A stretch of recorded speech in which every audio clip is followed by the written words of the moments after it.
Hello students, welcome to Bhagwati model school. এর আগে তোমাদের ম্যাথামেটিক্সের 2-3টে ক্লাস করিয়েছি। ক্লাস 10-এর সিবিএসসিকে ফোকাস করে মেনলি আমরা ম্যাথামেটিক্সটা করছি। তো তোমরা যারা ক্লাসটা করছো তোমরা প্রত্যেকে কমেন্ট করে জানাবে যে ক্লাসটা কীরকম লাগছে। এরপরে আমাদের একদম প্রত্যেকটা অঙ্ক ধরে ধরে এনসিইআরটির বুক থেকে তোমাদেরকে পড়ানো হবে। আজকে আমাদের টপিক হচ্ছে অ্যারিথমেটিক প্রোগ্রেশন। এটা তোমাদের চ্যাপ্টার 5। ওকে, অ্যারিথমেটিক প্রোগ্রেশন এই জিনিসটা কি এটা আগে আমরা বুঝবো। তার আগে আমাদের বুঝতে হবে যে সিকোয়েন্স কি। সিকোয়েন্স মানে হচ্ছে তোমাদের কিছু সংখ্যক নাম্বার একটা নির্দিষ্ট রুল মেনে এগোচ্ছে, এই ধরনের কালেকশন অফ নাম্বারকে বলা হয় সিকোয়েন্স। যেমন তোমাদের একটা উদাহরণ দিই, ধরো 1, 2, 3, 4, 5 ... এইটা হচ্ছে একটা সিকোয়েন্স, তাই তো? এরা প্রত্যেকে দেখো পরপর এক যোগ করে করে বাড়ছে। এদেরকে আমরা কি অ্যাকচুয়ালি জানি ন্যাচারাল নাম্বার বলে। তোমরা রিয়েল নাম্বার পড়েছো, তার মধ্যে একটা ভাগ হচ্ছে ন্যাচারাল নাম্বার। তাহলে এটা ন্যাচারাল নাম্বারের সেটটা লিখেছি, এরাও একটা সিকোয়েন্স তৈরি করছে। ওকে, এরপরে দেখো আর একটা এক্সাম্পল দিই। ধরো 3, 5, তারপরে হচ্ছে তোমার 7, তারপরে 9, ঠিক আছে? 1 থেকেই ধরো শুরু করো, 11। এরাও একটা আমাদের সিকোয়েন্স। এরা কি? এরা হচ্ছে অড নাম্বারের সিকোয়েন্স। ওকে, এরপরে আরও হতে পারে, ধরো 3, 8, 13, 18, 23 ... করে ইনক্রিজ হচ্ছে, ঠিক আছে? এরাও আমাদের একটা সিকোয়েন্স। এছাড়া আরও দু একটা এক্সাম্পল দিলে তোমাদের ক্লিয়ার হবে যে সিকোয়েন্সের ব্যাপারটা কি। এদের মধ্যে কি সম্পর্ক আমি একটু বলে দিই, তাহলে তোমাদের ধরতে সুবিধা হবে। এদের দেখো প্রত্যেকটা গ্যাপ 1, +1, +1 এরকম করে এগোচ্ছে। এদের যেমন কি +2, +2, +2 এরকম করে এগোচ্ছে। এদের কি +5, +5, +5, +5 এরকম করে এই সিকোয়েন্সটা এগোচ্ছে। তাহলে এরকম ভ্যারাইটি সিকোয়েন্স কিন্তু আমাদের পাওয়া যাবে। তো এর মধ্যে আমরা কোনটাকে অ্যারিথমেটিক প্রোগ্রেশন বলবো সেটা আমি একটু পরে আসছি। তার আগে আরও তোমাদের 2-একটা এক্সাম্পল দিই। দেখো, যেমন ধরো 1, 2, 4, 8, 16... এই সিকোয়েন্সটা লক্ষ্য করো, আগেরগুলোর থেকে একটু আলাদা, তাই না? আগেরগুলো প্লাস করে করে পাচ্ছিলাম, এটা দেখো ইনটু করে করে পাচ্ছি। 1 × 2, 2 × দেখো 2 4, 4 × 2 8, 8 × 2 16 এরকম করে ইনটু করে করে পাচ্ছি। এরকম করে মাইনাস করে পেতে পারি, ডিভিশনের আকারে পেতে পারি। তো এরকম বিভিন্ন রকম সিকোয়েন্স আমরা পেতে পারি। এগুলো সব ইনক্রিজিং দেখালাম, অর্থাৎ আস্তে আস্তে ইনক্রিজ করছে। ডিক্রিজিংও হতে পারে, যেমন ধরো 0, -1, -2, -3, -4... এটাও একটা সিকোয়েন্স। এরা কি আস্তে আস্তে কমতে কমতে যাচ্ছে। ক্লিয়ার? এবারে দেখো এই সিকোয়েন্স দুরকম হতে পারে, ফাইনাইট বা ইনফাইনাইট। ফাইনাইট মানে কোনো একটা জায়গায় গিয়ে এটা থেমে যাবে, আর ইনফাইনাইট মানে কি এটা চলতে থাকবে। মানে ধরো আমি বললাম সিকোয়েন্সটা এইখান থেকে এই পর্যন্ত, কোনো ডট দিলাম, এই ডটগুলো বাদ দিয়ে দাও, তাহলে এটা একটা ফাইনাইট সিকোয়েন্স হয়ে গেল। আর যখনই এটাকে আমি তারপরে ডট দিচ্ছি, তার মানে অ্যান্ড সো অন, অর্থাৎ এইভাবেই সিকোয়েন্সটা চলতে থাকছে, তখন সেটা কি হয়ে গেল? তখন সেটা হয়ে গেল ইনফাইনাইট সিকোয়েন্স। বোঝা গেল তাহলে সিকোয়েন্সের ব্যাপারটা? এইবারে কোন ধরনের সিকোয়েন্সগুলোকে আমরা অ্যারিথমেটিক প্রোগ্রেশন বলবো? অ্যারিথমেটিক প্রোগ্রেশন আমরা সেটাকেই বলবো যাদের পরপর দুটো টার্মের মধ্যে যে ডিফারেন্স, বা সেটাকে বলা হয় কমন ডিফারেন্স, সেটা সেম থাকবে। যেমন আমরা একদম ফার্স্ট এক্সাম্পলে চলে যাই। 1, 2, 3, 4, 5... ইনক্রিজ হচ্ছে। ওকে, এবারে দেখো এদের প্রত্যেকটা টার্মের মধ্যে যে ডিফারেন্স সেম আছে না? +1, +1, +1, +1। তাহলে এই ডিফারেন্সটা কি সেম আছে, এদেরকে বলা হবে কি কমন ডিফারেন্স। এই কমন ডিফারেন্সটা যদি সেম থাকে তাহলে আমরা বলবো এই সিকোয়েন্সটা কি আছে, অ্যারিথমেটিক প্রোগ্রেশন, বা সংক্ষেপে বলবো এপিস। এরকম আরও তোমাদের সিলেবাসে যেগুলো নেই, আরও ধরনের অনেক রকমের সিকোয়েন্স আছে, যেমন জিওমেট্রিক প্রোগ্রেশন বা জিপি, বা হারমোনিক প্রোগ্রেশন বা এইচপি, যেগুলো তোমরা আরও হায়ার ক্লাসে গিয়ে পড়বে। আপাতত তোমাদের সিলেবাসে যেটুকু আছে সেটা হচ্ছে অ্যারিথমেটিক প্রোগ্রেশন। ওকে, তো এই চ্যাপ্টারটা খুবই একটা ইজি চ্যাপ্টার, খুব স্কোর করার ক্ষেত্রে সুবিধা, কম ফর্মুলা আছে, 2-3টে ফর্মুলা দিয়ে কিন্তু পুরো চ্যাপ্টারটা কভার হয়ে যাবে। এইবারে এই যে এটা একটা নির্দিষ্ট প্যাটার্নে চলছে, তাহলে এই প্যাটার্নের জেনারেল ফর্মটা এবারে লিখি। এগুলো তো তোমাদের এক্সাম্পল দিয়ে বোঝালাম, এবারে চলে আসি একটু জেনারেল ফর্মটা। ঠিক আছে, দেখো জেনারেল ফর্মটা হচ্ছে ফার্স্ট টার্মটাকে আমরা এ ধরবো, এটা হচ্ছে ফার্স্ট টার্ম। ঠিক আছে, আর যে ডিফারেন্সটা সেটা হচ্ছে কি আমরা ডি ধরবো, কমন ডিফারেন্সটাকে ডি ধরবো। তাহলে নেক্সট টার্মটা হবে কি এ প্লাস ডি, মাইনাসও হতে পারে। তারপরে হচ্ছে বা এরকম করে প্লাস আকারেই লিখি, যখন মাইনাস হবে তখন ডি এর ভ্যালুটা নেগেটিভ হয়ে যাবে, আমরা প্লাস আকারেই জেনারেল ফর্মটা লিখছি। তারপরের টার্মটা কি হবে a plus 2d, A plus 3d, sorry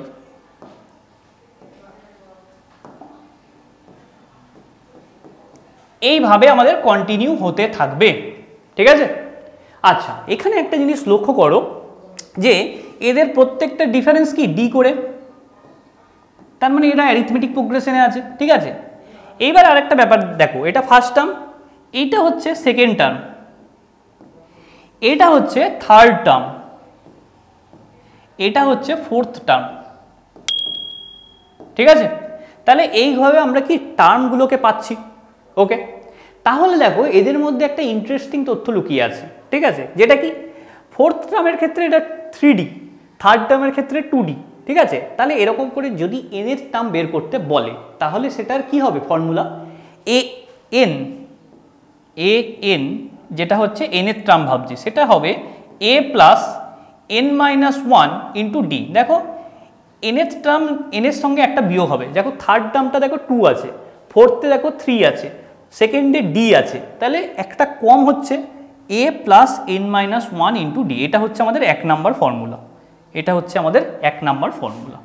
ঠিক আছে, এইবারে এই ফর্মুলা থেকে তোমাদের একটা ম্যাথস করাই, তাহলে তোমরা বুঝতে পারবে যে ফর্মুলাটা কি বলতে চাইছে। ঠিক আছে, দেখো ধরে নাও একটা আমাদের এপি সিরিজ আছে, ধরো 5, 8, 11, তারপর হচ্ছে তোমার 14, তারপর হচ্ছে 17, এইভাবে ডট ডট করে বাড়ছে, অর্থাৎ 3 করে দেখো গ্যাপটা আছে, +3, প্রত্যেকটা +3 করে গ্যাপ আছে। ওকে, আচ্ছা তাহলে ডিটা কত, ডিটা হচ্ছে 3, এটা হচ্ছে 5, আমি লিখে দিই এখানে, এটা হচ্ছে 5, এটা হচ্ছে ফার্স্ট টার্ম, ডিটা হচ্ছে কমন ডিফারেন্স, এটা হচ্ছে 3। তাহলে nth টার্মটা কত হবে এ এন, এই nth টার্মটা হচ্ছে a plus n minus 1 into d, তাই তো বললাম ফর্মুলাতে।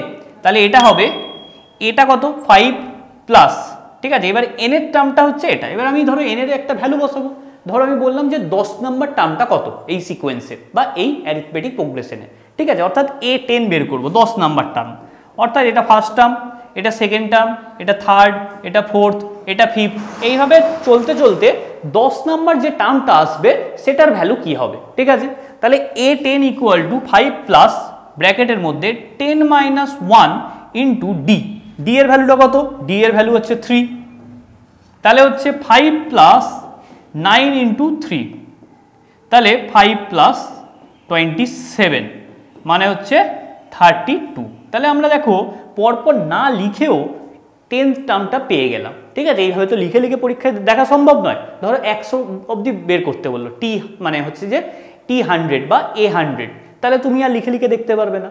তাহলে এই ফর্মুলা ইউজ করে কিন্তু আমরা এই অ্যারিথমেটিক প্রোগ্রেশনের যে কোনো টার্ম কিন্তু বের করতে পারবো। 2 নম্বর একটা এক্সাম্পল দেখো, ঠিক আছে, আরও ক্লিয়ার হবে।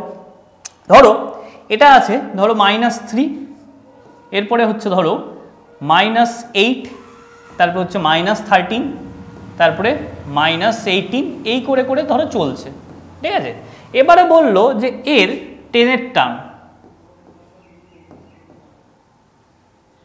ওকে, তাহলে এইটা হচ্ছে আমাদের এ, সরি এটা হচ্ছে এ, আর ডিটা কত, ডিটা দেখো -5, দেখো 5 কমতে কমতে এটা ডিক্রিজিং অর্ডারে আছে, তাহলে ডিটা কত -5। তাহলে এবারে ফর্মুলা সেই সেম, A10 ধরো আমি বের করতে দিয়েছি, A10 equal to A plus 10 minus, বা এখানে আগে ফর্মুলাটা একবার লিখে নিই, n-1 ইন্টু ডি, তাই তো। এবারে এ এর ভ্যালু কত -3 plus 10 minus 1 into D, D মানে হচ্ছে কত -5, ওকে। তাহলে -3 প্লাস 9 ইন্টু -5, তাহলে -3 মাইনাস 45, ওকে। তাহলে -48, তাহলে n এর টার্মটা হয়ে গেল -48, ঠিক আছে। তাহলে তোমাদের একটা ইনক্রিজিং এর আমি ফর্মুলা দিয়ে একটা এক্সাম্পল দেখালাম, ডিক্রিজিং এর একটা এক্সাম্পল দেখালাম। তাহলে এগুলো ভ্যারিয়াস টাইপ অফ অ্যারিথমেটিক প্রোগ্রেশনের এক্সাম্পল। তোমাদের এই টাইপের অঙ্কগুলোই করতে দেবে। যখন তোমাদের আমি অঙ্ক করাবো, এক্সাম্পল তোমরা দেখবে আরও, তখন দেখতে পারবে এগুলো খুব সিম্পল একটা অঙ্ক, ঠিক আছে। আমরা নেক্সট ফর্মুলাতে যাব, যে সাম অফ দ্য এপি সিরিজ, ঠিক আছে। অর্থাৎ এর টার্ম পর্যন্ত, একটা নির্দিষ্ট টার্ম পর্যন্ত তার সাম কি হবে, ঠিক আছে। চলো আরেকটা এক্সাম্পল নিই। ধরো যেটা নিয়েছিলাম 3, 7, ঠিক আছে, 4 করে করে বাড়াচ্ছি, 11, 14, 17 ডট ডট ডট, ঠিক আছে। এইবারে এদের সাম যদি বলি যে এইগুলোর মাঝখানে সব প্লাস করে দিই, তাহলে কত হবে? এই সবগুলোকে প্লাস করছি যদি, ধরো 3 প্লাস 7 প্লাস 11 প্লাস 14 প্লাস 17, এবার ধরো একটা নির্দিষ্ট টার্ম পর্যন্ত, ধরো এটা কত, first, second, third, fourth, fifth, এখানে ধরো 5খানা টার্ম আছে। তাহলে এই 5টা টার্মের সাম কত, ঠিক আছে, 5টা যে টার্ম আছে তাদের সাম কত। তাহলে এটার জন্য একটা ফর্মুলা আছে, আমরা নিশ্চয়ই হাতে গুনে গুনে করবো না, কারণ 5টার ক্ষেত্রে তো সম্ভব। যদি বলি 100 টার্মের সাম, তাহলে আর আমাদের তো বের করা সম্ভব হবে না। সেই জন্য আমাদের কি করতে হবে, ফর্মুলা ইউজ করতে হবে। এর ফর্মুলা হচ্ছে Sn, এর দুটো ফর্মুলা আছে, equal to n/2 into 2a plus n-1 into d. আর একটা আছে Sn equal to n/2 into a plus l. কোনটা কি আমি সব বলছি। এটা তো তোমরা জানোই, Sn মানে হচ্ছে n এর টার্ম পর্যন্ত সাম, একদম ফার্স্ট থেকে n এর টার্ম পর্যন্ত সাম, ওকে। n/2, n মানে যতগুলো টার্ম আছে, a হচ্ছে ফার্স্ট টার্ম, d হচ্ছে কমন ডিফারেন্স। এখানে একটা প্রথম দেখতে পেলে l, এর আগে l কে দেখো, l মানে হচ্ছে তোমাদের লাস্ট টার্ম, অর্থাৎ যেটা লাস্ট টার্ম সেটা যদি জানো তাহলে আরো সহজে বের করা যাবে, ঠিক আছে। তাহলে আমাদের কমন ডিফারেন্সটা না জানলেও চলবে, আমরা ফার্স্ট টার্ম, লাস্ট টার্ম আর যদি কতগুলো টার্ম আছে সেটা জানতে পারি, তাহলেও কিন্তু বের করা যায়। তাহলে এই ফর্মুলাটা যেরকম যেরকম আমাদের ম্যাথস থাকবে সেরকম সেরকম আমরা ইউজ করব, ঠিক আছে। চলো তোমাদের দুই একটা এক্সাম্পল দেখাই। ধরো এরকম একটা আছে 4, 7, তারপর হচ্ছে 10, 13, এটাতে 3 করে বাড়াচ্ছি, তাই তো 16, ঠিক আছে। এই অবধি ধরো এই এপি যে প্রোগ্রেশন আছে, অ্যারিথমেটিক প্রোগ্রেশন, তাদের সাম কত আমি ধরে নিচ্ছি এই 5টা টার্মের সাম। তাহলে এখানে দেখো প্রথম ফর্মুলা অনুযায়ী কি করব, ফর্মুলা অনুযায়ী আমরা দুটো ফর্মুলা থেকেই বের করব, ঠিক আছে। প্রথম ফর্মুলা থেকে দেখো, প্রথম ফর্মুলা থেকে বললাম Sn equal to n/2 2a plus n-1 into D, ঠিক আছে। তাহলে এখানে কতগুলো টার্ম, 5খানা টার্ম, তাহলে 5/2, 2 into a, 2 into 4 plus n-1, অর্থাৎ এখানে দেখো 5খানা টার্ম, তাহলে 5 - 1 ইন্টু ডি, ডি মানে এখানে কমন ডিফারেন্স কত, কমন ডিফারেন্স হচ্ছে 3, ওকে। তাহলে 5/2 ইন্টু 8 প্লাস 4 ইন্টু 3 কত, 12, তাহলে হচ্ছে 5/2 ইন্টু 20, তাহলে কাটলে 10, দেখো 50 হয়ে গেল। তোমরা এটা মুখে মুখে সাম করে দেখো, দেখো 50 আসবে।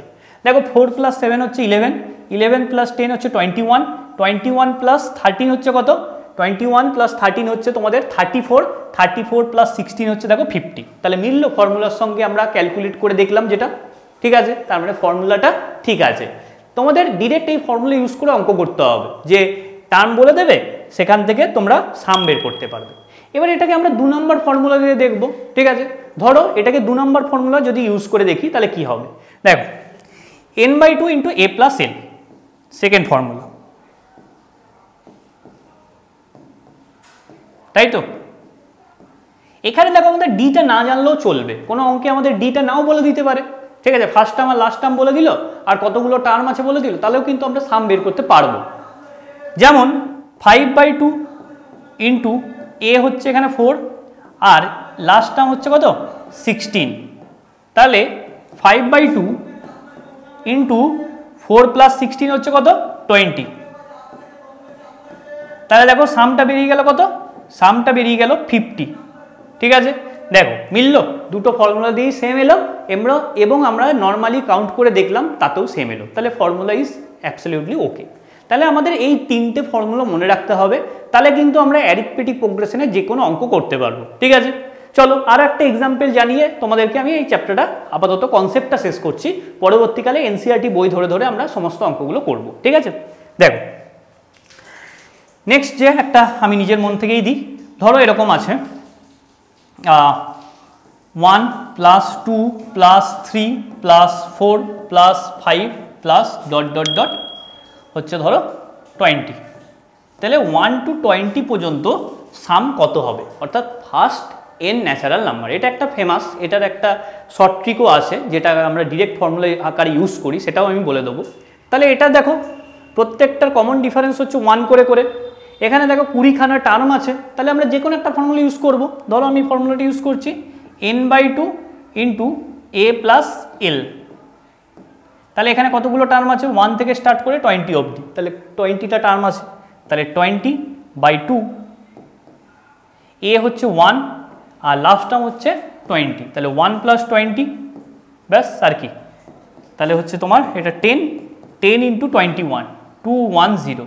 এইটা হচ্ছে আমাদের কি, এইটা হচ্ছে আমাদের সাম হয়ে গেল 1 থেকে 20 পর্যন্ত, 1 to 20 সাম বেরিয়ে গেল আমাদের। ঠিক আছে, তাহলে দেখো এই ফর্মুলাটার একটা শর্ট ট্রিকের মাধ্যমে আমরা অনেক সময় ইউজ করি, সেটা হচ্ছে ফার্স্ট n ন্যাচারাল নাম্বার তাদের সাম হয় n/2 × n + 1। ঠিক আছে, দেখো কীরকম করে হয় এটা, 1 + 2 + 3 + ... n এর টার্ম পর্যন্ত সাম নিয়ে নাও। ঠিক আছে, তাহলে n এর টার্ম হচ্ছে n, তাহলে এটা কি হয় n/2, 1 হচ্ছে ফার্স্ট টার্ম আর তোমার কি n হচ্ছে লাস্ট টার্ম। তাহলে এইটা আমরা অনেক সময় ডিরেক্টলি ইউজ করি যে ফার্স্ট n ন্যাচারাল নাম্বারের সাম, কিছুই না, এটা অ্যারিথমেটিক প্রোগ্রেশনের ফর্মুলা থেকেই আসে, আমাদের অনেক সময় ডিরেক্ট শর্ট ট্রিক হিসেবে এটাকে ইউজ করা হয়। ঠিক আছে, তাহলে এই ছিল তোমাদের অ্যারিথমেটিক প্রোগ্রেশনের বেসিক কনসেপ্ট, এটার উপর বেস করে আমরা অঙ্ক করব। ঠিক আছে, পরবর্তীকালে তোমরা ভালো লাগলে চ্যানেলটা একটু সাবস্ক্রাইব করে দিও। Thanks for watching.